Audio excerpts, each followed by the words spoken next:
В далечна земя, отвъд високите планини и мъгливите реки, съществувало зелено кралство на име Нагария. Било красиво с блестящи дворци и градини, но над него тегнело древно проклятие. Земята била обвита от змии по пътищата, около стените, дори по дърветата. Никой не можел да влезе или да излезе.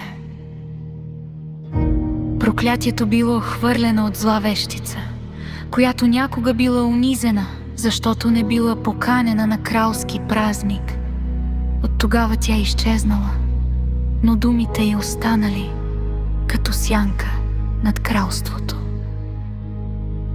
В същата нощ, когато проклятието паднало, се родило момиченце.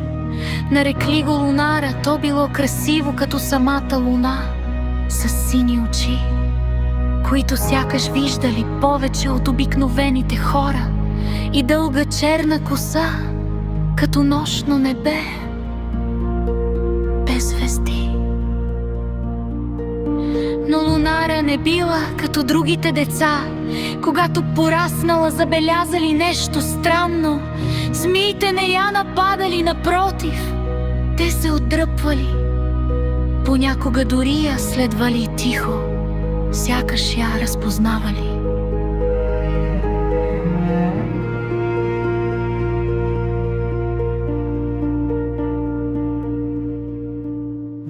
Един ден, когато навършила 16 години, Лунара чула глас в съня си, гласа на самата земя, на Нагария. Ти си ключът, но и избора.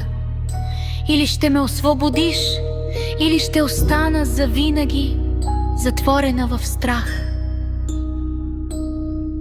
Тогава Лунара разбрала, проклятието не било само наказание, то било жива магия, която се хранила със страх и тишина. Тя решила да не бяга от змиите, както всички други. Вместо това излязла сама пред портите на двореца и застанала сред тях.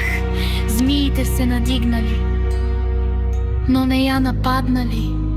Започнали да се увиват около краката й и да се успокояват. В този момент се появила и вещицата, но вече стара, уморена, с очи пълни с болка, а не само с гняв. Мислиш ли, че можеш да развалиш това, което съм направила? Прошепнала тя. Лунара я погледнала спокойно. Не искам да го развалям със сила. Искам да излекувам. И тогава се случило чудото. Вместо да се бори, Лунара протегнала ръка към вещицата. Не с омраза, а с разбиране. Змиите започнали да светят в зелена светлина. Проклятието се пропукало като стъкло, а земята въздъхнала след дълги години затвор. Кралство Нагария не било разрушено, а освободено.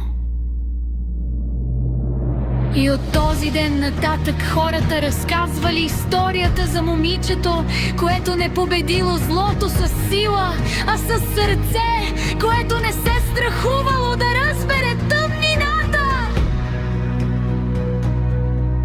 И краят не бил тъжен, а ново начало.